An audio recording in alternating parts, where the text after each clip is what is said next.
أكبر الله أكبر لا إله إلا الله والله أكبر الله أكبر ولله الحمد الله أكبر الله أكبر لا إله إلا الله والله أكبر الله أكبر ولله الحمد الله أكبر الله أكبر لا إله إلا الله والله أكبر الله أكبر ولله الحمد الله أكبر الله أكبر لا إله إلا الله والله أكبر الله أكبر ولله الحمد الحمد لله رب العالمين والصلاة والسلام على سيد الأنبياء والمرسلين أما بعد.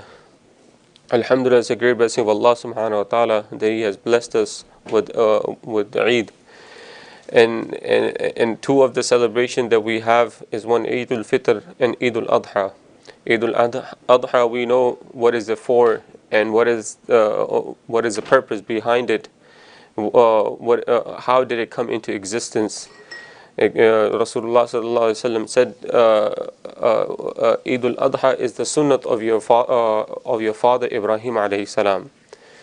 And Ibrahim alayhi salam, the incident of Ibrahim alayhi salam is always reminded and always recalled of his sacrifice of him and his family. And as you know, every person desires after he leaves this world that he leaves some sort of legacy behind. Some sort of legacy he leaves behind that he wants to be remembered, either from his family, as what it is that he wants to be remembered. That he talks to his kids that he said, make sure that you come to my grave and come to my grave and visit me. And every person desires that. Every person in some sort of way, he desires that he leaves some sort of legacy behind for himself. It is not something that is greed or some sort of thing. And that this type of desire also desired by Anbiya alayhimus salam, that they leave some sort of legacy behind, and that they leave some sort of imprint of their behind for the sake of Allah subhanahu wa ta'ala. And one person leaves legacy behind, either it could be evil and he has an agenda behind it, and other legacy is that he leaves behind so that people could be more remembered towards Allah subhanahu wa ta'ala, and they come towards Allah subhanahu wa ta'ala, that he wants pious sunnah that carries on the legacy of the person. So this was the dua of Ibrahim alayhi salam, that they, oh Allah, choose me amongst the one who are righteous in your eyes, and choose my family amongst the one who are righteous in your eyes, and who are amongst the sadiqeen, who are amongst the salihin. Choose my generation for this work of deen, for the remembrance of Allah subhanahu wa ta'ala. And that's what Allah subhanahu wa ta'ala did and for Ibrahim alayhi salam. And he was chosen. Then he showed Allah subhanahu wa ta'ala that he have elected a proper individual to carry his that his legacy should be carried on through his sacrifice. And we have heard many times the story of Ibrahim alayhi salam, and is one of those incidents that keeps us motivated and remind us that if we follow his footstep, inshallah Allah subhanahu wa ta'ala will leave some sort of legacy for us as well. And if you start from his young age, that the recognition of Allah subhanahu wa ta'ala in a very young age, the ulama, they said in the age of 13 that he had this recognition and start to debate with his father, start to question his father about the idols that his people were worshipping, and his father was making and he's worshipping. He would ask these people, how can you worship these idols when they have no sense? They have no. They're made out of your own hand. They're stones. They're rocks. Why do you put food in front of them that they can't even eat? And why you put drinks in front of them? They can't even drink. And only thing that takes benefit of those food are the rodents around it. And they do not even have the power to swap the fly away. How can you worship to such a thing? And this is the question that he started to ask in a young age. Became curious, and he started to debate with the people. Allah subhanahu wa ta'ala gave him that the understanding and the marifat that these idols are nothing. There has to be something greater than a person. Then he would look around to the universe to find a creator, and he would look at the sun. He said, "There's the sun, because sun could be ilah." But he would say in a form that how can sun be a ilah when the night takes over the sun? God cannot be taken over upon anything. Allah subhanahu wa ta'ala cannot be overpowered. Then he will look at the moon. Maybe the moon is ilah, and the stars maybe are the deity that he should be worshipping. But then he would see that they would take over the stars and the moon, and the sunlight would take over them. Then he came into recognition. Then Allah subhanahu wa ta'ala gave him a recognition that there is no ilah but Allah subhanahu wa ta'ala. That he is unique. He cannot be compared to anything around it. It cannot be compared to his creation, and his quality and his sifat is completely different. That is Allah subhanahu wa ta'ala. So when he understands his recognition, and then he start to give da'wah towards it. And when he started to give da'wah towards it, first was verbal debates, and he constantly would debate with the people around him. They would not understand, and they would just ignore him. And then he came to a point that he used physical tactics to make these individuals understand. That he destroyed the idols of the people one day. They were in their festival, just like us. We're come for Eid, so they went out into a plain ground to celebrate their celebration. After celebration, they would come and give visitation to their gods they have created for themselves. And he destroyed all of them, and he left one of them, and took the axe on and left it onto the neck of the largest idol that was remaining. He did not destroy. So as the people they come to their temple, and they see that someone came into their temple and destroyed their gods around, and left only the largest that was there of their god, with the axe on its neck. So this is the only one person that was given us what would rebuke our gods. What Ibrahim is Ibrahim, and they call Ibrahim alayhi salam, and they said that, did you do this? So instead of answering them, he said, why don't you ask the God? Why don't you ask your God who destroyed them? Since you believe them as deities, as your ilah. And they understood that he is trying to give a message across, that you worship these idols, they cannot even protect themselves. And they understood this is Ibrahim alayhi salam. And then from there, the complaint went to the king, and the king Namrud, he started to torture Ibrahim alayhi salam in every form or way. They exiled him, and they tried to punish him in every form, to a point they said that let's throw him into the fire, and let's throw him into the fire. And they said the fire was ignited they said about 40 days the fire was ignited. It became such large fire that any bird would fly over, it would burn and would roast and will fall to the ground. That's how large fire, and it became difficult for the people to just throw Ibrahim just like that into the fire. and they came with it. And they said, how should we throw Ibrahim alayhi salam into the fire? And that's when the idea of catapult came into existence, through the whispers of shaitan. And they put Ibrahim alayhi salam into the slingshot, or you could say, and they tossed Ibrahim alayhi salam into the fire. And Ibrahim alayhi salam at this moment is chosen by Allah subhanahu wa ta'ala, and the protection is only due with in the hands of Allah subhanahu wa ta'ala. Everyone is approaching to protect Ibrahim alayhi salam from every angel that is around, they're coming, and they're coming to Ibrahim, and they said, if Jibreel alayhi salam is coming, that you need any help, any assistance to protect you from this punishment of these people. And it says, Allah subhanahu wa ta'ala aware of my situation.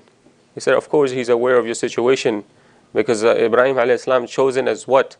He's chosen as Khalilullah, the friend of Allah. The one who is Khalil, the definition a poet gives, إِذَا سُمِّيَ خَلِيلُ خَلِيلًا. He said the definition of Khalil, the name Khalil, what does that mean? We just say a friend, companion. Do we really understand what does friend mean? Nowadays everything is artificial. Friend cannot be true friends, right? So this the poet, he gives a definition of friend, Khalil. What does that actually mean? What is companionship? What is friendship? And he said that the love of the individual intervenes into your vein. The love of that individual intervenes into your vein. And he said when you talk, you only speak of your friend. You're only excited to talk, and you only thing that you speak of is your friend. He said, when you're quiet, you're only contemplating over your friend. That is Khalil. That's what Ibrahim alayhi salam was to Allah subhanahu wa ta'ala. Ibrahim alayhi salam is in a constant remembrance of Allah subhanahu wa ta'ala. When he's quiet, he's only he's only remembering, and his thoughts are only Allah subhanahu wa ta'ala. That's what Ibrahim alayhi salam is. So when other forces, unseen forces, came to him to, should we assist you? And the angel of rain, angels of rain came to him that should be shout down rain upon this fire and protect you from it. He says, Allah subhanahu wa ta'ala is aware of my situation. They say, of course Allah subhanahu wa ta'ala is aware of all situations, and of course He's aware of your situation. You're Khalilullah, you're the friend of Allah. Why would He not be aware of your situation? He said, did He send you? He said, no, we came for our own will. And he said, if Allah subhanahu wa ta'ala is the one to, if He's aware, then He will protect me. He's aware. If the friend is aware, He will come into my rescue. And that's what happened when he was thrown into the fire. And the last moment are tested of Ibrahim alayhi salam. Last moment of his friendship is tested. That, he could have been hesitant. Is he going to hesitate? What he's going to do? But he kept his reliance on Allah subhanahu wa ta'ala. We might come to a situation where we're pushed into the corner. We don't know what. There's no way out.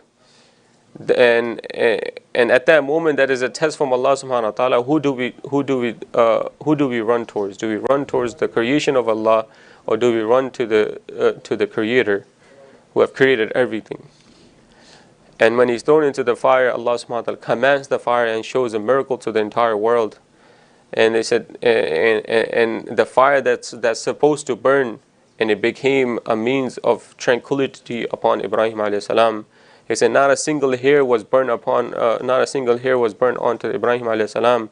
The robes that he was tied with, they were burned, but not a single hair on his hand. His body was burned, because Allah subhanahu wa ta'ala commanded the fire became cool and peaceful upon Ibrahim alayhi salam. And that's what the fire did. It became peaceful upon Ibrahim alayhi salam. It was later in his days, it was asked, what was your most what was your best days? Like people like to ask, what was your best vacation that you went on? Describe your best event that you have went on, the best time of your life. So Ibrahim alayhi salam, that the moment that I was in the fire, the moment that I spent into the fire, those were my best moments. And a dress from Jannat was descend down, and what put on upon Ibrahim alayhi salam. And the journey begins from there, and Allah subhanahu wa ta'ala orders him, since the people are not reciprocating with the message of Ibrahim alayhi salam, and he was told to migrate to Mecca. And he migrates to Mecca, and another test of Allah subhanahu wa ta'ala is put upon him after he's migrating. Was told that leave your child, leave your wife and your child, the child Ismail alayhi salam, in the desert.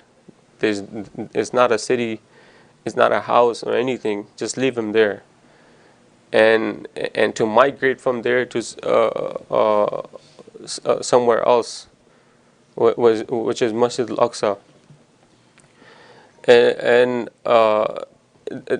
and then from there many tests came, and then the final test was the sacrifice of Ismail alayhi salam, since he asked from Allah subhanahu wa ta'ala with such zeal and such old age. Allah subhanahu wa ta'ala blessed him with a son, and he was tested from there. And that's what the legacy that we celebrate on Eid-ul-Adha is the legacy of Ibrahim and his family alayhim salam. May Allah give us the ability to act upon this day, and give us the full blessing of this day of Eid. Akhoon Jam-e-Masjid, alhamdulillah rabbil alameen.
La ilaha illallah.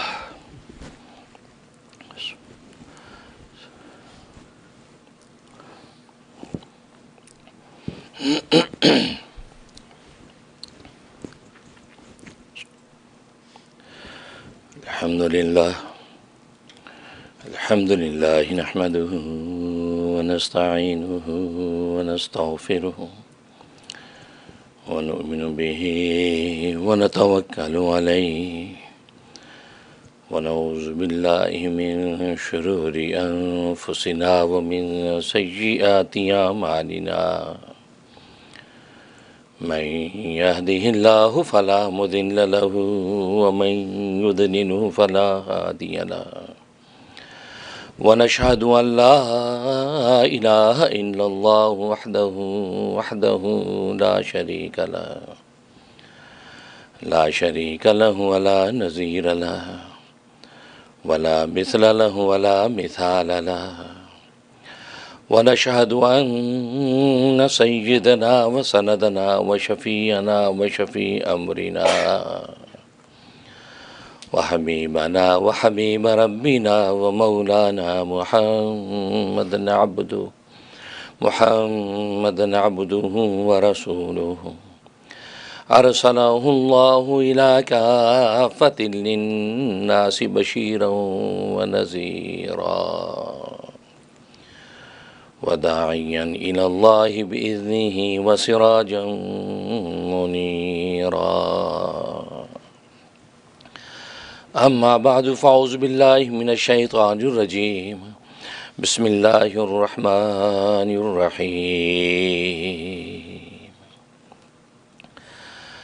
لن ينال الله لحومها ولا دماؤها ولكن يناله التقوى منكم. بزرگان محترم، برادران عزیز اور میری اسلامی بہنیں، یہ آواز تھوڑی سی اونچی کرو.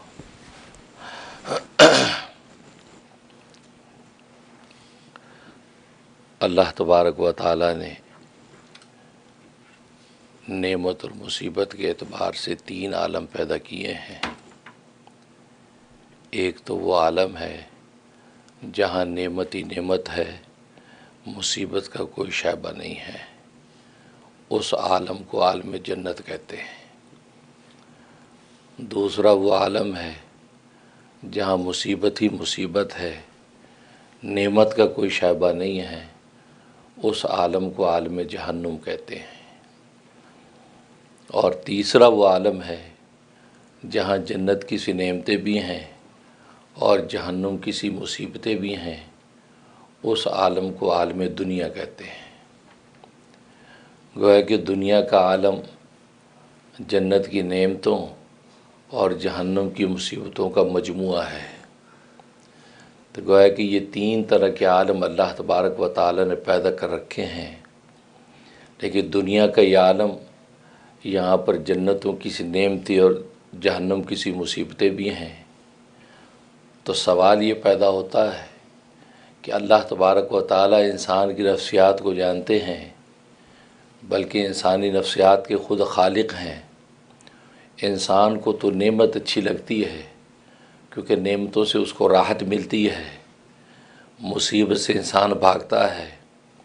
مصیبت انسان کو پسند نہیں آتی، اس لیے کہ اس سے انسان کو کلفت اور تکلیف اور اذیت پہنچتی ہے.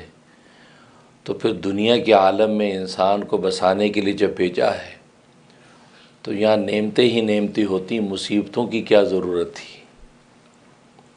ظاہر ہے کہ انسانی نفسیات تو نعمت چاہتی ہے، اذیت اور کلفت تو نہیں چاہتی. تو پھر دنیا میں اللہ تبارک و تعالی نے نعمتوں کے ساتھ ساتھ مصیبتیں کیوں اتاری ہیں؟ تو جواب یہ ہے کہ اصل میں دنیا میں انسان کو بسانے کے لیے نہیں بھیجا، یہاں آزمانے کے لیے بھیجا ہے. ہاں، بسانے کے لیے بھیجا جاتا تو انسانی نفسیات کے مطابق نعمتیں ہی نعمتیں دنیا میں ہوتی، مصیبتوں کا کوئی شائبہ نہ ہوتا. ہاں، جب آزمانے کے لیے بھیجا جاتا ہے، جب امتحان ہوتا ہے، جب کسی چیز کی آزمائش کی جاتی ہے، اب تو ظاہر ہے کہ کبھی نعمت ہے کبھی مصیبت ہے. تو ان دونوں طرح کے حالات کے اندر انسان آزمایا جاتا ہے کہ کس کیلیبر کا انسان ہے، کس لیول کی اس کی روحانیت ہے، کس لیول کی اس کی جسمانی قوت اور طاقت ہے. تو گویا کہ وہ امتحان کے وقت ہی چونکہ آزمایا جاتا ہے اور پہچانا جاتا ہے، اس کے اندر کے جوہر کھلتے ہیں یا اندر کی جہالت سامنے آتی ہے. کیونکہ یہ تو دارالامتحان ہے، یہاں تو اس کو آزمانے اور امتحان لینے کے لیے بھیجا گیا تھا. تو گویا کہ یہاں پر مستقل بسانے کے لیے نہیں بھیجا، اس کو صرف آزمانے کے لیے بھیجا ہے. ہاں، بسنے کا عالم آخرت کا عالم ہے، وہاں ہمیشہ ہمیشہ کے لیے انسان زندہ رہتا ہے. تو وہاں جس کے دنیا کے اندر جوہر کھلے، کمال کھلے، اس کو آخرت میں اب بسایا جائے گا. وہ جنتوں کے اندر ابد الآباد کے لیے رہے گا. جس کی جہالتیں اور بغاوتیں کھلیں ان کو آخرت میں جہنم میں ہمیشہ ہمیشہ کے لیے سڑایا جائے گا. ہمیشہ ہمیشہ عبد الآباد کے لیے اس کو جہنم کے اندر پھینک دیا جائے گا. لیکن آزمانے کے عالم کے اندر تو دونوں طرح کے حالات پیدا کیے جاتے ہیں تاکہ اس کو دیکھیں کہ انسان کرتا کیا ہے. اس لیے اللہ تبارک و تعالی دنیا کے اندر انسان کو دونوں طرح کے حالات کی آزمائش کے لیے بھیجا ہے، مستقل رہنے اور بسانے کے لیے نہیں بھیجا. اس لیے کہ اگر مستقل رہنے کے لیے انسان آتا تو پھر انسان کبھی مرتا نہ، بلکہ مرضی سے مرتا، مرضی سے جیتا. لیکن انسان دنیا میں نہ مرضی سے پیدا ہوتا ہے نہ مرضی سے مرتا ہے. ہاں، بھیجنے والے کے منشا کے مطابق، جیسے دنیا کے ایگزامینیشن ہال کے اندر جب امتحان کے لیے اسٹوڈنٹ اندر داخل کر دیے جاتے ہیں تو مرضی سے اندر انٹر نہیں ہوتے.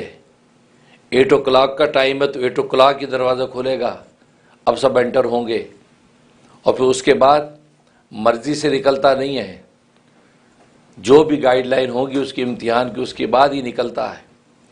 تو جیسے یہاں پر جب آزمایا جاتا ہے تو مرضی سے نہ آنا ہے نہ جانا ہے, بالکل اسی طریقے سے دنیا کے اندر انسان نہ مرضی سے جیتا ہے نہ مرتا ہے, بلکہ وہ اللہ تبارک و تعالیٰ کے منشا کے مطابق چلتا ہے.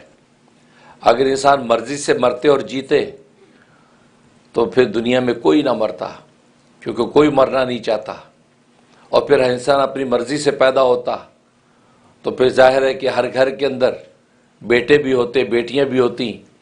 یہ نہ ہوتا کہ بیٹی ہی بیٹے پیدا ہو رہے ہیں, حالانکہ ماں باپ چاہتے ہیں کہ بیٹی آ جائے, یا بیٹیاں ہی بیٹیاں پیدا ہو رہی ہیں جبکہ ماں باپ چاہتے ہیں کہ بیٹا تو مل جائے, یا یہ چاہتے کوئی ایک اولاد تو ملے لیکن بانجھ زندگی گزر رہی ہے. کیوں؟ اس لیے کہ پیدا ہونا مرنا ہمارے اختیار میں نہیں ہے. یہ سارے کے سارے نظام کسی اور طرف سے چل رہے ہیں. اس لیے کہتے ہیں لائی حیات آئے قضا لے چلی چلے, لائی حیات آئے قضا لے چلی چلے, اپنی خوشی نہ آئے نہ اپنی خوشی چلے. تو گویا کہ دنیا کے اندر یہی نظام ہے اور یہ آزمانے کا نظام ہوتا ہے, آزماتا ہے. تو سوال یہ کہ کس بات کی آزمائش ہے؟ صرف 2 سوال ہیں آزمائش کے. اس پرچے امتحان کے 2 سوال ہیں, ایک شکر کا سوال ہے اور دوسرا صبر کا سوال ہے. نعمت آئی اب ہمارے شکر کا امتحان ہے, مصیبت آئی اب ہمارے صبر کا امتحان ہے.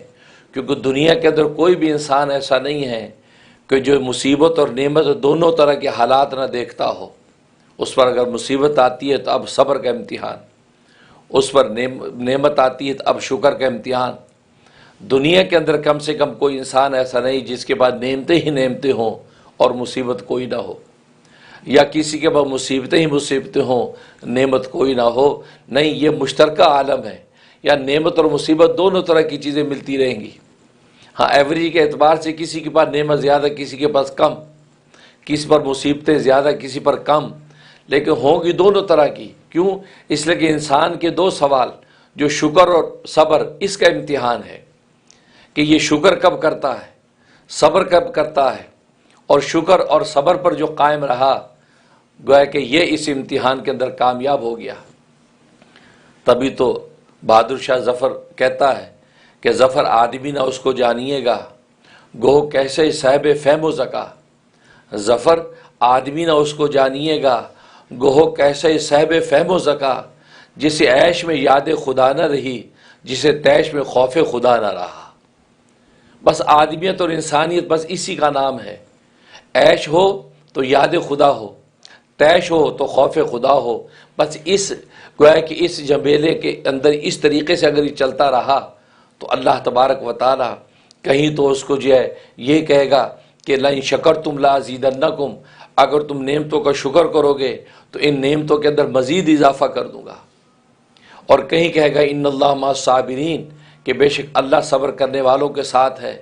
کیونکہ نعمت کا شکر کرنے کے نتیجے میں اللہ تبارک و تعالی اس نعمت کو بڑھا دیتے ہیں, اس کے بڑھانے کا وعدہ کرتے ہیں کہ لئن شکرتم, شکر تم کرو, لازیدنکم, اس کو بڑھانا میرا کام ہے. اس وقت لکھا ہے جو نعمت اللہ تبارک و تعالی عطا کر دیں اس کو اگر آپ بڑھانا چاہتے ہیں تو جتنی نعمت مل رہی ہے اس کا شکر شروع کر دیں, اس کا شکر شروع کر دیں. اب اللہ تبارک و تعالیٰ کا کام ہے وہ کس انداز سے اس نعمت کو بڑھاتا ہے. انکم کتنی ہے, انکم بڑھانا چاہتے ہیں, شکر شروع کر دیں جتنا دیا ہے. اس پر جو ہے کسی قسم کی شکوہ شکایت نہ کریں, بے صبری نہ دکھائیں, شکر کریں. جیسی صحت عطا کی ہے اس صحت کا شکر شروع کر دیں. 2 رکعت شکرانہ ادا کرنا, شکر دیا اللہ تو نے کم از کم دیکھنے والی آنکھیں تو عطا کی ہیں, سننے والے کان تو دیے ہیں, بولنے والی زبان تو دی ہے, چلنے پھرنے والے پاؤں تو دیے ہیں, دھڑکنے والا دل تو دیا ہے, سوچ فکر والا دماغ تو دیا ہے. اپنی ان قوا کا شکر شروع کر دیں, اللہ تبارک و تعالی اس کی قوت میں اضافہ کرنے لگیں گے, کیونکہ قرآن کا وعدہ ہے. تو گویا کہ نعمتیں بڑھانے کا طریقہ شکر اور صبر. اگر مصیبت اور آفت آ گئی تو صبر کرے. تو شکر اور صبر کا چونکہ امتحان ہے، اس لیے اللہ تبارک و تعالیٰ دنیا کے اندر دونوں طرح کے حالات رکھتا ہے. اب سوال یہ پیدا ہوا کہ ٹھیک ہے، شکر کے نتیجے میں تو نعمت بڑھتی ہے، نعمت انسان کی راحت ہے، انسان کی نفسیات نعمتوں کی راحت کو پسند کرتا ہے، لیکن صبر کے نتیجے میں تو انسان اس آفت و مصیبت کو برداشت کرتا ہے. اس برداشت کرنے کے نتیجے میں کیا مل رہا ہے؟ انسان برداشت ہی کر رہا ہے، تکلیف پر جو ہے سیکریفائز ہی کر رہا ہے. اس پر کون سا انعام؟ نعمت کے شکر پر تو نعمت کا اضافہ مل رہا ہے. ادھر اللہ تبارک و تعالیٰ اس شاکر بندے سے راضی ہو رہا ہے، لیکن صبر کرنے کے نتیجے میں دنیا کی ان مصیبتوں کو انسان ابزارب کر رہا ہے، برداشت کر رہا ہے، اور وہ اپنے آپ کو توڑ رہا ہے، اپنے مالی طور پہ، جسمانی طور پہ، جو بھی خاندانی طور پہ آزمائش میں مبتلا ہے. اس پر انعام کیا ملے گا؟ اس پر جو انعام ملتا ہے اس کی نوعیت کیا ہے؟ کس طرح کا انعام ملے گا؟ اس کا جواب یہ ہے کہ صابر کو 4 طرح کے انعامات دیے جاتے ہیں. اس لیے کہ صبر ایک عجیب چیز ہے. اس حضرت عمر فاروق رضی اللہ تعالیٰ فرماتے ہیں کہ دنیا میں بہترین چیز جو اللہ تبارک و تعالیٰ نے دے رکھی ہے وہ صبر ہے، کیونکہ صبر کی ہر وقت ضرورت ہے. نعمت ملے تو بھی صبر کی ضرورت ہے، مصیبت ہے تو بھی صبر کی ضرورت ہے.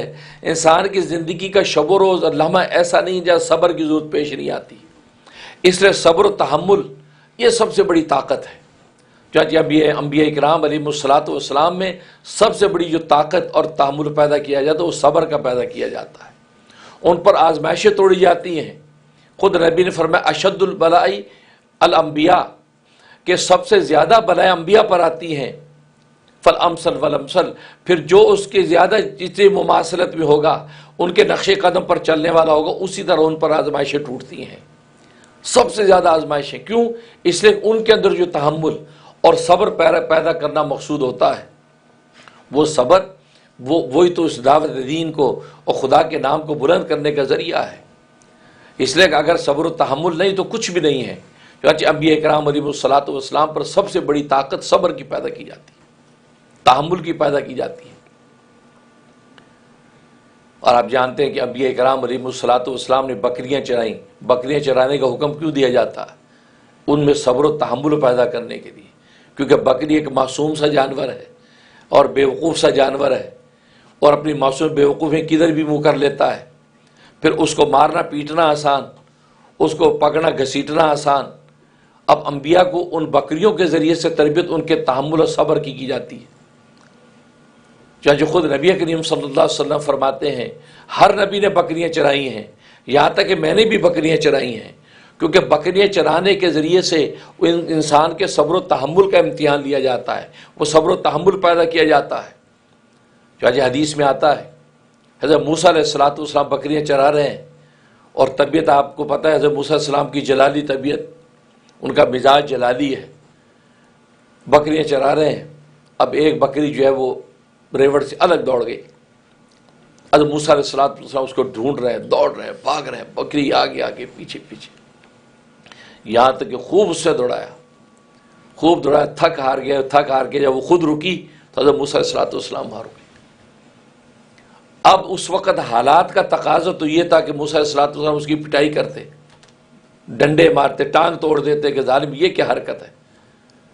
اب جب رکی ہے وہ بکری، اس کے چہرے کو دیکھا، اس کے چہرے پہ خاص معصومیت، اور وہ بھی ہانپ رہی ہے، اور ایک معصوم چہرہ.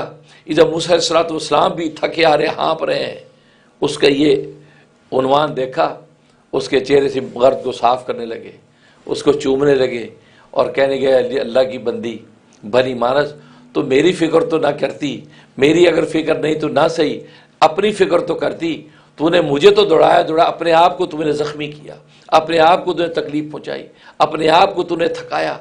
اب اس کو پیار کرنے لگے، باتیں کرنے لگے. عالم ملکوتی میں بہچال آ گئی، اے رب الزجرا موسیٰ کے دیکھو کیا طرز عمل. فرمایا یہی تو وہ کمال ہے جو ہم پیدا کرنا چاہتے ہیں کہ معصوم جانوروں پر بھی انسان کو شفقت اور رحمت آنے لگے. تو گویا کہ دیکھو کیسا تحمل. ورنہ بکری ایک ایسا جانور پکڑ کے انسان ڈنڈے مارتا، گھسیٹتا ہے. لیکن نہیں، صبر و تحمل.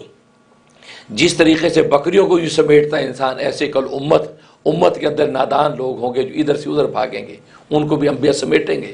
وہ مزاج پیدا کیا جاتا ہے، وہ شفقت پیدا کی جاتی ہے، وہ ترحم پیدا کیا جاتا ہے امت کا. اس سے صحیح بخاری کی حدیث ہے، سرکار دو عالم صلی اللہ علیہ وسلم فرماتے ہیں، لوگوں تمہیں کیا ہو گیا ہے، تمہیں کیا ہو گیا ہے کہ تم جہنم کے گڑھے کی طرف گر گر کے جاتے ہو، میں تمہاری کھوکے پکڑ پکڑ کے ہٹاتا ہوں. جیسے شمع جل رہی ہو، جنگل کے اندر آگ جل رہی ہو، پتنگے آتے ہیں، پتنگے آ کے اس کے اوپر گرتے ہیں اور جلتے ہیں، بالکل اسی طریقے سے فرمایا تم لوگ بھی اسی طرح جہنم کی آگ کی طرف دوڑ دوڑ کے جاتے ہو، اور میں بڑھ بڑھ کے تمہاری یہ کھوکے پکڑ پکڑ کے ہٹاتا ہوں. یہ وہ شفقت ہے کہ جو جہنم کی آگ میں گرنے سے روک رہی ہے. یہ وہ شفقت پیدا کی جاتی ہے اس صبر کی وجہ سے. تو صبر یہ ایک ایسی طاقت جو ہر جگہ کام آتی ہے. یہاں تک کہ نعمت بھی ہے تو صبر کی ضرورت ہے کہ اس صبر و تحمل کے اس نعمت کو برتے.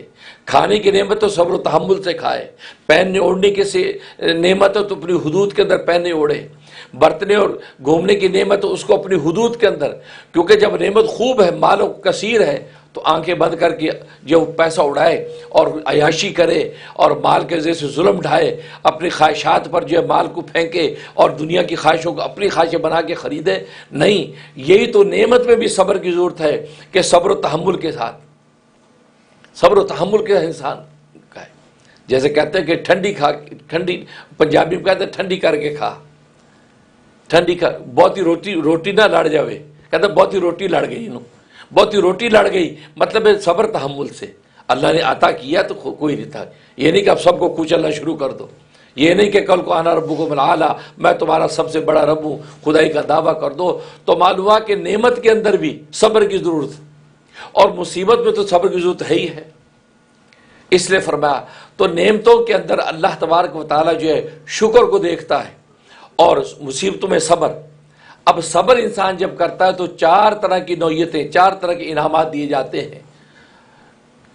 پہلا انعام، جب انسان پر کوئی مصیبت آتی ہے، بدنی مصیبت آتی ہے، مالی مصیبت آتی ہے، یا حالاتی مصیبت آتی ہے، کسی بھی نوعیت کی مصیبت آتی ہے، تو پہلا انعام دیا جاتا ہے کہ وہ کفارہ سیئات اور رفع درجات کا ذریعہ بنتا ہے. اللہ تبارک و تعالیٰ اس کے گناہوں کو معاف کرتا ہے ان مصیبت کی وجہ سے. اس لیے کہ کوئی بھی انسان ایسا نہیں ہے. انبیاء کرام علیہ الصلوۃ والسلام تو معصوم ہیں، صحابہ کرام رضوان اللہ علیہم اجمعین محفوظ ہیں. اس کے علاوہ امت میں نہ کوئی معصوم ہے نہ کوئی محفوظ ہے. شب و روز چھوٹے بڑے گناہ انسان سے ہوتے رہتے ہیں. تو جب انسان پر کوئی مصیبت ڈلتی ہے، کوئی آفت آتی ہے، اور وہ اس پر صبر کرتا ہے، اللہ تبارک و تعالیٰ اس کے گناہوں کو معاف کر دیتے ہیں. یعنی ساتھ کے ساتھ کپڑا میلا ہوتا جاتا ہے، ساتھ ساتھ دھلتا چلا جاتا ہے، میلا ہوتا جاتا ہے، دھلتا چلا جاتا ہے. اور اگر میلا ہوتا چلا جائے اور دھلے نہ، تو پھر وہی دل وہ ہو جائے کہ کلا بل ران علی قلوبی ما کانوا یکسبون، کہ ان کے دلوں پہ ایسا زنگ لگ جاتا ہے کہ یہ زنگ جو پھر ہٹنے والا نہیں. تو بالکل اسی لیے کہ ساتھ ساتھ دھلتا جاتا ہے. تو آفتیں اور مصیبتیں آتی ہیں، اس پر صبر کرتا ہے، جزا فضا شکایت نہیں کرتا، تو اللہ تبارک و تعالی اس کے گناہوں کو معاف کر دیتے ہیں. اور نہ صرف معاف کر دیتے ہیں بلکہ مزید درجات بلند کر دیتے ہیں. کیونکہ اللہ تبارک و تعالی کہ صرف نیری معافی نہیں ہوتی، معافی کے ساتھ رحمت بھی ہوتی ہے. دنیا میں تو آپ کا بڑا یا آقا یا باس ناراض ہو جائے، آپ اس کو سوری کریں، معافی مانگیں کہ جو اوکے ٹھیک ہے میں نے معاف کر دیا، آپ جائیے، بس اتنا ہی ہوتا ہے. لیکن اللہ تبارک و تعالیٰ صرف معافی پر ٹھہرتے نہیں ہیں بلکہ معاف کرنے کے بعد مزید پھر رحمت نازل کرنے لگتے ہیں. اس لیے جہاں معافی کا ذکر کرتے ہیں وہاں رحمت کا ذکر ضرور کرتے ہیں. ان اللہ غفور الرحیم، اللہ خوب معاف کرنے والا ہے، اور ساتھ ہی فرماتے خوب رحم کرنے والا بھی ہے. کیا مطلب؟ جب کسی بندے کو معاف کرتا ہے تو معاف کرنے کے بعد مزید اس پر رحمت نازل کرنے لگتا ہے، مزید شفقت نازل کرنے لگتا ہے. اور شفقت کا مطلب یہ ہے اس کے مزید اپنے درجے قرب کے بڑھا دیتا ہے، اس کی گناہوں کو نیکیوں سے بدل دیتا ہے، مزید انعامات اکرامات اس پہ کرتا ہے. بالکل اسی طریقے سے دنیا میں اگر آپ کا باس آپ کو معاف کر دے آپ کی خطا، اور معاف کرنے کے بعد پروموشن دے دے، معاف کرنے کے بعد مزید آپ کو الاؤنس دے دے، معاف کرنے کے بعد آپ کو بٹھا کے کافی پلائے، معاف کرنے کے بعد آپ کے ساتھ بڑا اچھا جو خاطر مدارت کرے، تو پورا ڈپارٹمنٹ حیران ہو جاتا ہے، یار کمال ہو گئی بھائی، کہاں وہ ناراض تھا ڈپارٹمنٹ سے نکال رہا تھا، اور کہاں یار کمال ہے بھائی. تو کمال سمجھا جاتا ہے یہ کمال دنیا میں ہر ایک کا ظرف نہیں ہے. اللہ تبارک و تعالیٰ فرماتے ہیں یہ کمال میرا ظرف ہے. میں صرف معافی پر اکتفا نہیں کرتا، معاف کرنے کے ساتھ ساتھ مزید رحمتیں بھی دیتا ہوں. تو پہلا انعام یہ ملتا ہے کہ گناہ معاف ہونے کے ساتھ ساتھ رفع درجات، اللہ تبارک و تعالیٰ اپنا قرب خاص مزید عطا کرتے ہیں، نعمت دنیا کی مزید اس پر بڑھا دیتے ہیں. یہ پہلا انعام. چنانچہ لکھا ہے حضرت عمران ابن حسین رضی اللہ تعالیٰ صحابی ہیں. حسین سواد کے ساتھ ہے، ہا سواد یا نون، یہ حسین نہیں پڑھنا، اس کو حسین پڑھنا ہے. حضرت عمران ابن حسین یہ بیمار، ایسے بیمار ہوئے 40 سال تک بیمار رہے، اور ان کے کمر میں ایک ناسور کا پھوڑا نکلا ہوا ہے جس کی وجہ سے کروٹ نہیں لے سکتے، سیدھے یوں چت لیٹے رہتے تھے. 40 سال اس معذوری میں گزارے، اور اللہ تبارک و تعالیٰ نے ایسا مقام قرب ان کو عطا فرما دیا کہ جس کے لیے جو دعا کرتے فوراً قبول ہو جاتی. لوگ آتے دعا کہ حضرت دعا کر دیں، دعا کرتے تو قبول ہو جاتی. ایک دن کسی دوست نے کہا کہ حضرت اللہ نے آپ کو ایسا مقام عطا کر دیا کہ آپ مصاب الدعوات بن گئے ہیں، تو آپ سارے عالم کے لیے دعا کرتے ہیں، ان کے نفع آنکھوں سے دیکھتے ہیں، آپ اپنے لیے دعا کیوں نہیں کر لیتے کہ اللہ مجھے صحت و عافیت دے دے، شفا کلی دے دے، اور یہ ناسور کا بھوڑا ختم ہو جائے. اللہ تو کن فیکون کی طاقت سے چلتا ہے، آپ اپنے لیے دعا کیوں نہیں کرتے؟ کیا بات فرمائی، کہا کہ تمہیں کیا خبر، اس بیماری کی مصیبت کے نتیجے میں اللہ تبارک و تعالی نے دنیا میں مجھے یہ انعام دے رکھا ہے. میں یہ چت لیٹا رہتا ہوں، صبح شام آسمان سے فرشتوں کے آنے جانے کو دیکھتا ہوں، فرشتے آمد جن کی زمین پہ ہوتی ان کا دیدار کرتا ہوں، جو زمین سے ڈیوٹیاں پوری کر کے آسمانوں پہ چڑھتے ان کا دیدار کرتا ہوں، پورا عالم ملکوتی صبح شام دیکھتا ہوں، یہاں تک کہ فرشتے آ کے مجھ سے مسافے کرتے ہیں، مجھ سے مسافے کرتے ہیں. یہ ایسی لذت اور نعمت اللہ نے مجھے عطا کی ہے، مجھے اس بیماری پر صبر اور تحمل برداشت ہے، لیکن اس نعمت کا ہٹ جانا مجھے برداشت نہیں ہے. اب دیکھو کہاں اتنی بڑی بیماری میں ہے، اور کہاں اللہ تبارک و تعالی اس کے نتیجے میں کیسا انعام دے رکھا ہے. اور پھر اللہ کی نیک بندوں پہ جو بیماری یا آفت کی تکلیف جو آتی ہے، وہ بظاہر ہمیں تکلیف نظر آتی ہے، ان کے لیے وہ تکلیف لذت بن جاتی ہے، کیونکہ ان کو پتہ ہے کہ محبوب کی خاطر برداشت کر رہے ہیں. اس کا مزہ ایسا ہو جاتا ہے جیسے حضرت حکیم الامت مجدد ملت مولانا اشرف علی تھانوی رحمہ اللہ تعالیٰ فرماتے ہیں کہ جیسے چٹنی کھانے میں مزہ آتا ہے. اب چٹنی کھا رہا ہے، کرارے کباب کھا رہا ہے تو سی بھی کر رہا ہے، آنکھوں سے آنسو، کانوں میں دھواں، سی کر کے انسان کھاتا ہے، لیکن نتیجہ یہ کہ وہ چھوڑتا نہیں ہے. کہا کہ آپ کو اتنی مرچیں لگ رہی ہیں، چھوڑ دیجئے. کباب اتنا کرارا ہوا، آپ کو منہ کو جلا رہا ہے، آپ چھوڑ نہیں. وہ کہتے چھوڑو یار، کھانے میں جو مزہ آ رہا ہے اس مزے کو چھوڑ بلاؤ. تو معلوم ہوا کہ وہ اس چٹنی کھانے میں اور کرارے کباب کھانے میں جو اس کو سی کے اندر جو لطف ہے، وہ اس کو جو ہے عام قور میں بریانی میں مزہ نہیں ہے. بالکل اسی طریقے سے اللہ والوں پر جب کوئی تکلیف آتی ہے، بظاہر وہ سی کرتے نظر آتے ہیں، لیکن اندر ان کو وہ لطف آ رہا ہوتا ہے کہ محبوب ہمیں دیکھ رہا ہے، اور محبوب کی بھیجی ہوئی آفت ہے، اس پر ہم صبر و تحمل کر رہے ہیں، اور صبر و تحمل پر محبوب اپنی معیت ہمیں عطا فرمائے گا. تو گویا کہ یہ تو رفع درجات اور کفارہ سیئات بنتا ہے.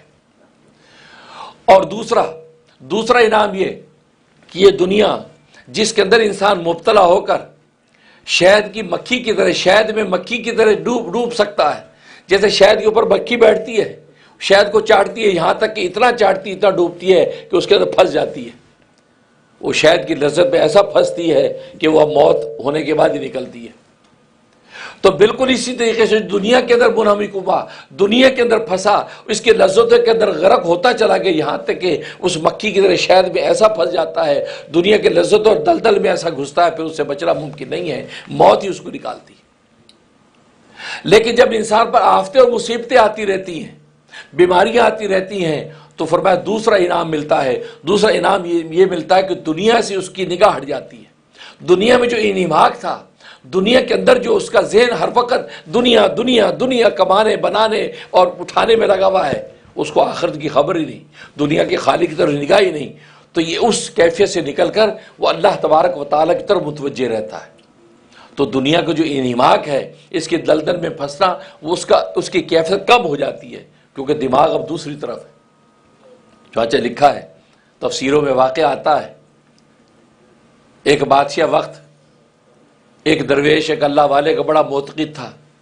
پہلے زمانے میں اللہ تبارک و تعالیٰ کی تکوینی حکمت تھی کہ درباروں میں بادشاہوں کے پاس اللہ والے مجذوب بھیجا کرتے تھے، مجذوب اللہ والے جا کر وہاں پر جو ہے ان کی اصلاح کرتے رہتے مجذوب بن کے، ان کو ڈانٹتے بھی رہتے تھے ظلم نہ کرو، قوم کے ساتھ عدل کرو۔ یہ اللہ کی تکوینی حکمت تھی۔ ایسی ایک اللہ والے ایک بزرگ ایک بادشاہ کے پاس جاتے تھے تو بادشاہ ان سے اپنے ذاتی مشورے بھی کیا کرتا تھا۔ تو مشورہ کیا کہ بھئی کوئی ایسی قوت، مردانہ قوت کی کوئی دوا ہو نا، وہ مجھے چاہیے۔ کہ ٹھیک ہے۔ اب وہ اگلے دن درویش آئے، انہوں نے دوا دے دی۔ اب وہ بادشاہ کو فائدہ ہوا تو اسے دل میں سوچا یار جس درویش کے پاس ایسی زبردست دوائی ہو، ایسا نسخہ ہو، وہ بظاہر کہتا ہے میں اکیلا ہی ہوں، یا اکیلا نہیں، اتنا لگتا ہے کوئی باندھی کو لونڈی رکھی ہوئی ہے، کوئی بیوی رکھی ہوئی ہے اس نے۔ اب یہ کہہ کہ بادشاہ نے اپنی سب سے زیادہ حسین و جمیل جو باندھی تھی، اس وقت باندیوں کا رواج تھا، شری باندیاں لونڈیاں ہوتی تھی، اس کو تیار کر کے اس اللہ والے کے پاس بھیج دیا کہ جاؤ اس کی خدمت کرو، اور کہا کہ خدمت کے لیے بھیج رہا ہوں۔ اب اللہ والے نے نگاہ ہی نہیں اٹھائی، دیکھا ہی نہیں اس طرف۔ اب وہ جتنا صبح سے شام تک وہاں اس سے ٹائم گزارا، واپس آ گئے۔ کہا بادشاہ صاحب اس سے تو مجھے بھی تو نگاہ ہی نہیں اٹھائی۔ کہا کہ اب بس بیٹھ جاؤ، میں نے کیا خدمت لینی، اب میں وہاں بیٹھ کے آ گئی ہوں۔ بادشاہ بڑا حیران ہوا، ہیں اچھا جس کے پاس ایسا کوئی نسخہ ہو اور وہ جناب ایسے آرام سے بیٹھا ہو، کیا بات ہے۔ خیر چلو واپس آ گئے۔ ادھر وہ اللہ والے جو درویش تھے وہ اس بادشاہ کی اس شک و شبہ کو پہچان گئے، جان گئے کہ لگتا ہے یہ اس شک و شبہ کے تحت اس نے یہ حرکت کی ہے۔ اب اگلے دن دربار میں آئے، بیٹھ گئے، بادشاہ کہنے لگے تمہارے ساتھ ایک راز کی بات کرنی ہے۔ اچھا، تو اب وہ جناب بادشاہ کے جی فرمائیے۔ فرمایا کہ ہفتے کے 7 دنوں میں آپ کا انتقال ہو جائے گا، آپ مر جائیں گے ہفتے کے 7 دنوں میں، یہ بات کہی۔ اچھا، اب پہلے اس درویش کی ساری باتیں صحیح ہوتی تھی، نصیحتیں اچھی کرتا تھا، اب یہ بات کی تو اس نے کہا لو بھی اس کا مطلب ہے اب یہ تو موت سر پہ ہے۔ اس کے بعد اس درویش چلے گئے۔ اب ادھر بادشاہ صاحب جی دربار میں آ کے سب کچھ ہی بھول گئے۔ انہوں نے کہا بھائی میں تو ویسے ہی ہفتے 7 دن کا آدمی ہوں، بس وہ ادھر کہاں اس کو بنا دیا، اس کو نائب، اس کو جانشین، اس کو کچھ مصلح لے کے بیٹھا تسبیح اور حضرت اللہ اللہ، وہ بیوی بچے سارے پریشان، بادشاہ سمجھ کیا ہو گیا، ارکان دولے پریشان، بادشاہ سمجھ کیا ہو گیا، چھوڑو کوئی بات نہیں کرو، ٹائم نہیں ہے۔ اب بیچارہ گن کے کوئی 7 دن کہہ دیے، اب یہ 7 دن میں موت آنی ہے۔ اب وہ جمعہ گزرا، ہفتہ گزرا، پیر گزرا، منگل بدھ جمعرات جمعہ ہفتہ، تو سارے دن گزرے، یہ تو آخری دن رہ گیا۔ اب تو بادشاہ کی بری حالت، نہ کھانے میں مزہ، نہ پینے میں مزہ، نہ سونے میں مزہ، ہر وقت ایک خوف کہ مرنا بھائی۔ 7 دن پورے ہو گئے، اب دیکھا کہ 7 دن بھی پورے ہو گئے، موت نہیں آئی۔ اب بادشاہ کی سانس میں سانس آیا، کوئی نکلا باہر، دیکھی دنیا دیکھی، باہر ہی نہیں نکلا تھا بیچارہ، اعتکاف میں بیٹھ گیا تھا۔ اب وہ درویش 8ویں دن درویش بھی آ گئے۔ بادشاہ نے کہا کہ آپ نے کہا تھا کہ 7 دن میں موت آ جائے گی، تو مجھے تو کچھ نہیں ہوا، 7 دن بھی گزر گئے ہیں۔ آپ نے کہا تھا کہ ہفتے کے 7 دنوں کے اندر کسی دن موت آ جائے گی، میں تو کچھ بالکل صحیح سلامت ہوں۔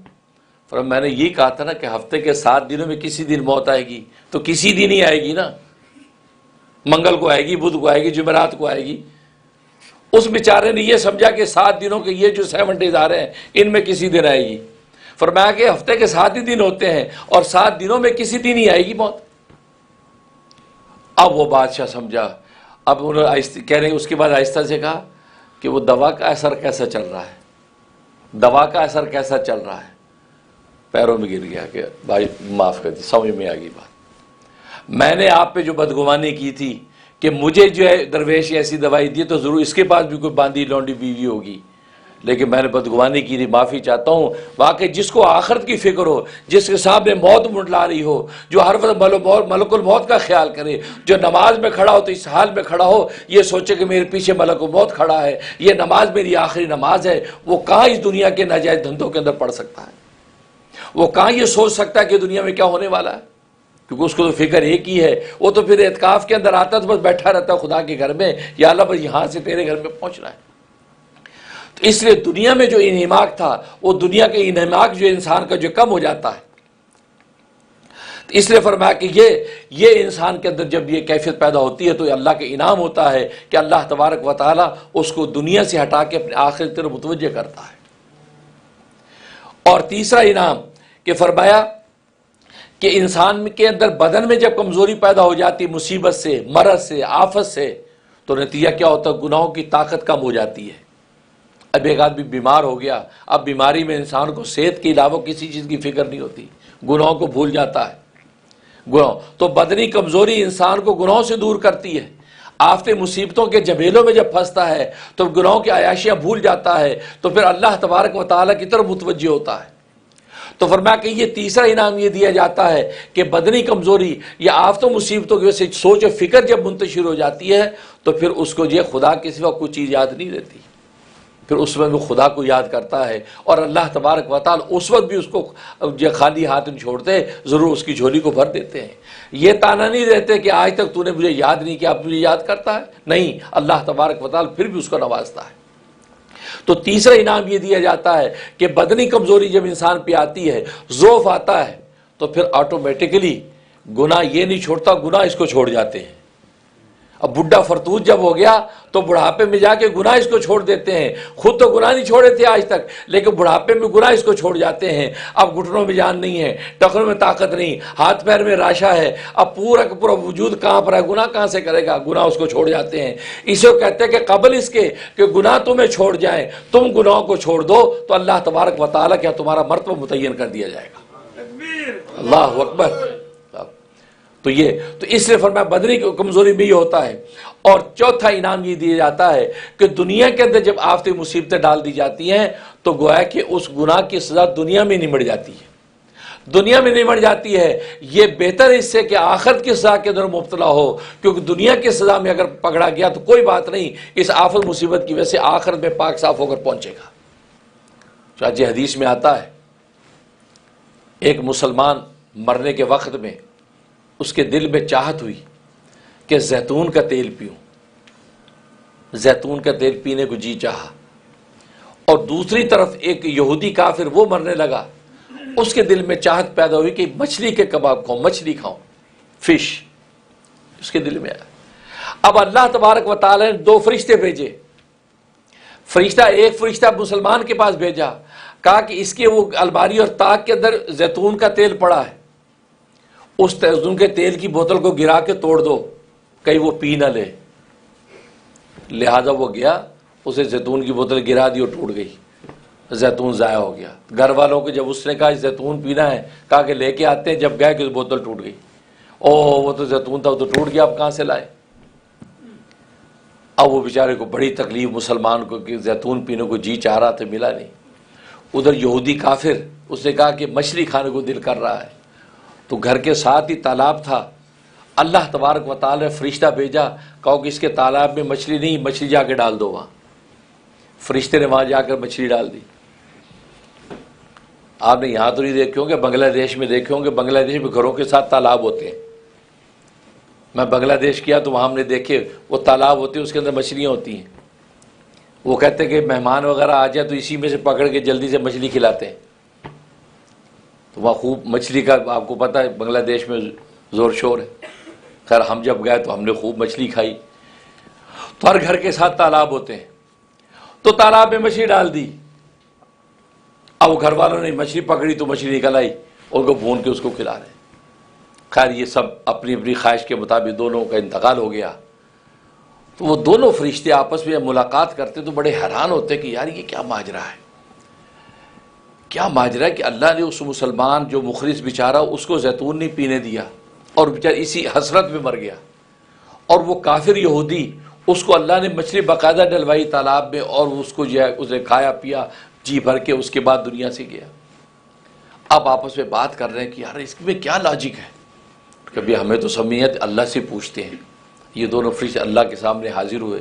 رب الجلال، ہم تو آپ کے حکم کے پابند ہیں، جو حکم دیا ہم نے کر دیا، لیکن یہ حکم آپ نے دیا ہمیں سمجھ میں نہیں آیا، یہ مسئلہ وجہ کیا ہے؟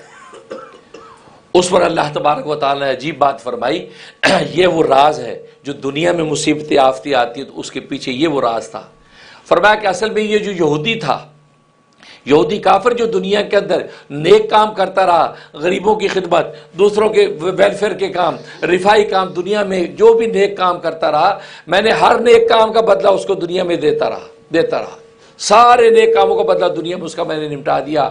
فرمایا ایک نیک کام اس کا باقی تھا جس کا ابھی کوئی بدلہ نمٹانے کا موقع نہیں آیا تھا، اور یہ اب میرے پاس آنے والا تھا۔ اگر میرے پاس آتا تو میرے ہاں تو اصول یہ ہے کہ یہاں ایمان کی بنیاد پر فیصلے ہوتے ہیں، ایمان اس کے پاس ہے نہیں تو وہاں پر میں اس کو کیا دوں گا؟ تو میں نے یہ سوچا کہ اس نے ابھی خواہش کی مچھلی کی تو یہ بہترین موقع تھا کہ اس کا احسان دنیا میں اتار دیا جائے، تو میں نے اس کی خواہش کو پورا کر کے مچھلی تالاب میں ڈال دی، اس کا وہ جو احسان تھا دنیا میں وہ بھی پورا کر دیا۔ اب یہ میرے پاس گناہوں کے ساتھ آ رہا ہے، اب اس کے بعد میرے پاس بخشش کے لیے کوئی فیصلہ، کوئی دوسری راستہ نہیں ہے، اب یہاں آخرت میں اس کی پکڑ ہے۔ اور ادھر مسلمان، فرمایا کہ یہ مسلمان جو ہے دنیا کے اندر جو بھی یہ اس کے گناہ ہوتے رہے، ان گناہوں کو، ان کی مصیبتوں، آفتوں، تکلیفوں، حسرتوں پر میں معاف کرتا رہا۔ بیمار ہوا تو گناہ معاف ہوئے، مصیبت ہے تو گناہ معاف ہوئے، یہاں تک کہ حدیث میں آتا ہے ایک جیب میں پیسے ڈالے اور وہ بھول گیا، دوسری جیب میں ڈھونڈا، ٹینشن ہوئی تھوڑی سی، فرمایا اس پر بھی گناہ معاف ہو جاتا، اس پر گناہ معاف ہو۔ ہمارے کارڈ ڈکلائن ہوتے ہیں نا، یار کارڈ ڈکلائن، اچھا دوسرا کارڈ ڈکلائن، دونوں کارڈ اور ہے ہی نہیں، کیش بھی، ٹینشن ہوئی، پریشانی، اس پر گناہ معاف ہوتے ہیں۔ آپ کو تو بجائے شرمندگی ہوتی ہے لیکن اس ٹینشن پہ گناہ معاف ہوتے ہیں، یعنی مومن کی زندگی کتنا نفع ہی نفع ہے۔ تو فرمایا کہ میں نے اس کے سارے گناہ معاف کر دیے تھے، اس کے ایک گناہ باقی تھا۔ اب کوئی ایسی صورت نہیں بن رہی تھی کہ اس کی تکلیف ہو تو میں اس کے گناہ معاف کروں۔ جب اس نے یہ تمنا کی زیتون کا تیل پلاؤ، تو اس سے اچھا موقع کوئی نہیں تھا کہ زیتون تیل پینا اس کی حسرت بن جائے، اس حسرت کے نتیجے میں اس کا گناہ معاف کر دوں۔ لہذا میں نے اس کی بوتل توڑوا دی اور اس حسرت کے ساتھ دنیا سے گیا، اس حسرت کی وجہ سے میں نے اس کے وہ آخری گناہ بھی معاف کر لی۔ اللہ، اب یہ میرے پاس جو آ رہا ہے، اب میرے پاس جو یہ بالکل گناہوں سے پاک صاف ہو کر آ رہا ہے، اب آئے گا، اب اس کے جنت کے دروازے اس کے لیے کھل دیے۔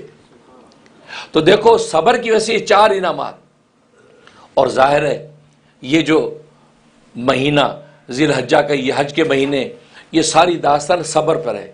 یہ 3 صابرین ابراہیم خلیل اللہ اور ان کی بیوی ہاجرہ، ان کا بیٹا جو ہے اسماعیل ذبیح اللہ، یہ 3 صابرین کی داستان ہے۔ یہ حج اور قربانی کی جو عبادتیں آج ہم کر رہے ہیں، یہ 3 صبر کرنے والوں کی۔ حضرت ابراہیم علیہ السلام نے صبر کیا، سب سے بڑا صبر یہ کیا، اس بچے کو بے آب ہو گیا، جنگل کے اندر چھوڑ کر آ گئے۔ انسان اپنی چہیتی بیوی اور اپنے معصوم بچے کو جنگل بیابان میں چھوڑ کے جب واپس لوٹے گا تو صبر و تحمل کا کتنا بڑا مظاہرہ کرے گا۔ اور وہ چھوڑ کے آ گئے، اور حدیث میں آتے جب واپس لوٹ رہے ہیں بیوی حیران ہے کہ یہ کیا کر رہے ہیں آپ، اس جنگل میں ہمیں چھوڑ کے جا رہے ہیں، یہاں نہ پانی نہ انسان، یہاں تو جنگل کے درندے، یہ نہ سایہ، آپ کہاں جا رہے ہیں؟ تو ہاجرہ پیچھے دوڑ رہی ہیں کہ آپ یہ کیا کر کے جا رہے ہیں معصوم بچے کو۔ اور وہ ہاجرہ، وہ اپنے وقت کی ایک حسین شہزادی، کیونکہ شاہی خاندان کی یہ لڑکی تھی، حسین و جمیل خاتون، معصوم بچہ اس کے پاس۔ حضرت ابراہیم علیہ السلام خود بھی جو ہے وہ حسن و جمال کا پیغمبر، لیکن وہ چھوڑ کے جا رہے ہیں، وہ اور لڑکی پیچھے دوڑ رہی۔ اب وہ پوچھ رہے کہ آپ کیوں ایسے چھوڑ کے جا رہے ہیں؟ کوئی جواب نہیں، وہ ساتھ دوڑ رہی ہیں اور وہ چلتے جا رہے ہیں، یہاں تک کہ حضرت ہاجرہ نے کہا کیا اللہ نے آپ کو حکم دیا ہے؟ کیا اللہ نے آپ کو حکم دیا کہ ہمیں یہاں چھوڑ جائیں؟ اس پہ اتنا فرمایا، نعم، اس سے زیادہ نہیں۔ آپ سوچے صبر و تحمل کا کیا پہاڑ ہوگا۔ آج ہم تھوڑی سی بیوی بچوں سے رخصت ہو کے جا دیجیے، پاکستان جا رہا ہوں، بیٹھے گھنٹوں باتیں کرتے رہتے ہیں، اپنی جذبات شیئر کرتے رہتے ہیں، وہاں نہیں، بس وہ چھوڑ کے جا۔ اب سوچے صبر و تحمل کا پیکر جا رہا ہے، اتنا لفظ بولا، نعم، بس، ہاں، کوئی ڈیٹیل نہیں۔ ہاجرہ فوراً رک گئی، وہ بھی اللہ کی بندی تھی، اس کا ایمان بھی جوش مار رہا تھا، رک گئی، کہا کہ اے ابراہیم اگر تیرے اللہ نے حکم دیا ہے تو پھر ہمیں یقین ہے ابراہیم کا خدا ہمیں ضائع نہیں کرے گا، ابراہیم کا خدا ہمیں ضائع نہیں کرے گا، جا تو نے جانا ہے، اس لیے کہ ابراہیم کا خدا ہر جگہ ہے، ابراہیم اگر یہاں نہیں ہے تو نہیں، ابراہیم کا خدا تو ہے، اب مجھے کوئی پرواہ نہیں ہے، اللہ نے حکم دیا آپ پرواہ نہیں ہے۔ جیسے ابلیس نے کہا تھا بیٹے کو ذبح کرنے جا رہے ہیں، پکڑو روکو، کہا کہ کیوں، وہ تو بیٹے سے بڑا پیار کرتے ہیں، کہا کہ نہیں وہ سمجھتے ہیں اللہ نے حکم دیا ہے، اچھا اللہ نے حکم دیا ہے، پھر اللہ نے حکم دیا تو میرا ایک بیٹا نہیں 1000 بیٹے بھی ہو تو قربان کرتی ہوں۔ یہ وہ صبر و تحمل اور یہ وہ خدا کے سے عشق کا جنون ہے، رک گئی۔ تو دیکھو پہلا صبر ابراہیم کا چھوڑنے گئے، دوسرا صبر ہاجرہ کا وہاں رہنے کو تیار ہوگی، میرے اللہ کا حکم ہے تو پھر پرواہ نہیں ہے۔ اور پھر اس کے بعد یہی بچہ اس قابل ہوا، 8-10 سال کا بچہ ہوا، جب اتنا پیارا ہو جاتا ہے ماں باپ کو کہ آنکھوں کی ٹھنڈک بن جاتا ہے، ننھا سا مشیر بھی ہوتا ہے، ننھا سا دوست بھی ہوتا ہے، ننھی سی اولاد بھی ہر طرح کے مشورے باپ کو دیتا ہے، وہ اتنا پیارا اس وقت جب ہو گیا، اب اللہ نے کہہ دیا ذبح کر دو، ذبح کر دو، چھری کے نیچے رکھو۔ اب چھری کے نیچے رکھا ذبح کرنے کے لیے اور پوچھا کہ اللہ نے فنظر ماذا ترى، اے میرے بچے تیری کیا رائے، میرے اللہ نے یہ مجھے دکھایا کہ تجھے میں ذبح کر رہا ہوں۔ بچے نے کیا کہا، آپ ففعل ما تؤمر، آپ کر گزریے جو آپ کو حکم ہوا، ستجدنی انی انشاءاللہ من الصابرین، آپ مجھے صبر کرنے والوں میں پائیں گے۔ تیسرا صابر وہ، یہ 3 صابرین کی داستان ہے پوری حج اور قربانی، پوری حج کو 3 صابرین۔ تو صبر کرنے والوں کی داستان کو کیسا اللہ نے زندہ رکھا، بلکہ آنے والی نسلوں کے لیے ان کے اقدامات کو اللہ تبارک و تعالی عبادت بنا دیا، اور آج اس کو عبادت بنا کے ہم اللہ تبارک و تعالی کا قرب حاصل کریں۔ بس اس لیے حدیث میں آتے قربانیاں دل خشک ہو کر قربانیاں کیا کرو، اسے جانور کی قربانی یہ حقیقت میں اللہ تبارک و تعالی اولاد کی قربانی کے بدلے میں قبول کرتے ہیں، دل خوش کر کے کیا کرو۔ اور اللہ نے کرم کیا، اولادوں کو ذبح کرنا نہیں بلکہ اللہ نے جانور اس کی بدلے میں دے دیے، بدلہ جانور کا ہے لیکن اجر تمہیں ویسا ہی ملے گا جیسے تمہیں ایک بیٹا اللہ کے راستے میں قربان کر دیا۔ بیٹے جہاد کے میدانوں میں شہید ہو جاتے ہیں، اولادیں جہاد کے میدانوں میں شہید ہوتی ہیں، شہید کا کیا مقام لگتا ہے، ماں باپ کا کیا مقام لگتا ہے، فرمایا تم جانور ذبح کرو گے ہم ایسا لکھیں گے جیسے تمہارا بیٹا میدان جہاد کے اندر شہید ہو گیا ہے۔ تو اس لیے انعامات پھر ملتے ہیں۔ تو اس لیے یہ جو دن ہے بڑے قیمتی دن ہے، وہاں حجاج کرام وہ انہی عاشقان خدا کی داستانیں دہرا رہے ہیں، کہیں پتھریاں مار کے، کہیں بنا صفا مروہ میں دوڑ کے، کہیں عرفات کے اندر کھڑے ہو کے، کہیں مزدلفہ کے اندر، تو گویا کہ وہ داستان عشق دہرائی جا رہی ہے۔ اس لیے یہ جو دن ہے ایسے قیمتی دن ہے، حدیث میں آتا ہے کہ ان دنوں میں اللہ تبارک و تعالیٰ کے ہاں قربانی سے زیادہ محبوب عمل کوئی نہیں ہے۔ اسی 3 دن جو ہے ذی الحجہ کا 10 ذی الحجہ 11 12 3 دنوں کے اندر اللہ تبارک و تعالیٰ گویا کی داستان دہراتے، اور پھر 9 ذی الحجہ سے فجر سے لے کے 13 ذی الحجہ کی عصر تک گویا کہ تکبیرات تشریق کا حکم دیا۔ اور یہ تکبیرات تشریق کیا ہے، یہ انفاس قدسیہ کی کلمات کا مجموعہ ہے۔ اس لیے کہ جب ذبح کرنے بیٹھے تھے ابراہیم، کہا تھا اللہ اکبر اللہ اکبر، چھری چلائی، تو اسماعیل بولے تھے لا الہ الا اللہ واللہ اکبر، اور جبرائیل آسمان سے فور اترے اور مینڈا نیچے ڈال دیا اور انہوں نے کہا اللہ اکبر وللہ الحمد۔ تو پہلے ابراہیم خلیل اللہ بولے، پھر اسماعیل ذبیح اللہ بولے، پھر جو ہے وہ سید الملائکہ جبرائیل جو ہے رسول اللہ بولے، یہ تین جو عثمان قدسیہ نے جب یہ کلمات بولے ہیں تو وہ مینڈا ذبح ہو گیا۔ اس سے اس کلمات کی قیمت یہ ہے کہ فجر سے پڑھنا ہے 9 ذی الحجہ کی، یعنی کل جو گزری گویا کہ منگل کی فجر سے لے کے اب یہ منگل بدھ جمعرات جمعہ ہفتہ، تو گویا کہ ہفتے کی عصر تک آپ نے یہ تکبیرات تشریق فجر نمازوں کے اوپر پڑھنی ہے، اور بلند آواز سے 3 مرتبہ پڑھنا سنت، اور بلند آواز سے 1 مرتبہ پڑھنا جو ہے وہ واجب ہے۔ اللہ اکبر لا الہ الا اللہ واللہ اکبر اللہ اکبر وللہ الحمد۔ تو دیکھو یہ کلمات اللہ نے پوری امت کے اندر زندہ رکھے، جو قربانی کر رہا ہے جو نہیں کر رہا ہے، تاکہ وہ انفاس قدسیہ کی قیمتی کلمات کی نعمت ہمیں نصیب ہوتی رہے۔ اللہ سے دعا ہے کہ اللہ تبارک و تعالی عمل کرنے کی توفیق عطا فرمائے۔ وآخر دعوانا الحمدللہ رب العالمین۔ آج کا خطبہ سپانسر کیا ہے یہ سید ندیم زیدی صاحب، کراچی پاکستان سے، کچھ قانونی مشکلات میں مبتلا ہیں، ان کے لیے دعا گو ہے کہ اللہ تبارک و تعالیٰ ان کی مشکلات کو نکالے اور قانونی جو بھی ان پر جھمیلے آئے ہوئے ہیں اللہ تبارک و تعالیٰ ان کو نصرت اور مدد فرمائے اور ان کو ظاہری باطنی دولت نصیب فرمائے۔ اس کے علاوہ دعائے خیر کے لیے یہ یوٹا سے نگت سلطانہ صاحبہ ہماری بہن ہیں، انہوں نے درخواست کی ہے اللہ تبارک و تعالی ان کو ظاہری باطنی دولتوں سے مالا مال فرمائے۔ اور راول پنڈی پاکستان سے زرینہ ہیں، انہوں نے درخواست کی ہے اللہ تبارک و تعالی ان کی جائز مرادیں پوری فرمائے۔ اور نیو یارک سے فوزیہ صاحبہ نے درخواست کی ہے اللہ تبارک و تعالی ان کی مشکلات کو آسان فرمائے۔